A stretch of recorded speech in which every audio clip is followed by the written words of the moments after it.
Type 2 diabetes किभली गोटे अपरिचित शत्रु से विषय आज आम किसी जाना।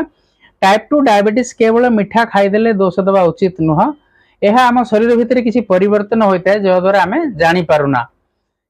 आम शरीर भितर टाइप 2 डायबिटीज मिठा चीनी किंबा गुड़ खाईदेले हो जाए यह नुहे, यह गोटे मेटाबॉलिज्म डिजॉर्डर जहाँकि पैंक्रियासिस ठीक भाव में काम न करी इन्सुलिन प्रोडक्शन रे कम किंबा अधिका हो जाए।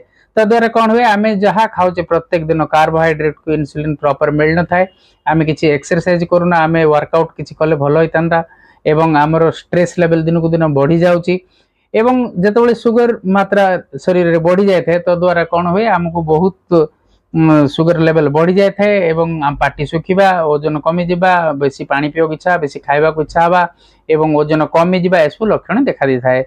दीर्घ समय धरी जदि यही प्रॉब्लम रहा आपणकर हार्ट किडनी एवं नेरोपैथी एवं अन्य अंग गुड़िक भी नष्ट कर दे थाए। सठिक जीवन शैली एवं भारतीय परंपरा खाद्य जदि खाइबे निश्चय आपण डायबिटीज को रिवर्स कर पारिबे। आपणकर 21 डेज गोटे चैलेंज मो सांगे आज रुहतु 21 दिन जदि आपण मो सांगे रहे नेचुरल डायबिटीज रिवर्स हम एवं आपण मो कमेंट रे डायबिटीज बोली लिखंतु एवं आपण चैलेंज को नेबा पय जदि इंटरेस्ट निश्चय मो सांगे 21 दिन रुहतु। 21 दिन रे आपण 21 वीडियो मिलिबो एवं आपणकर परिवर्तन निश्चय हबो।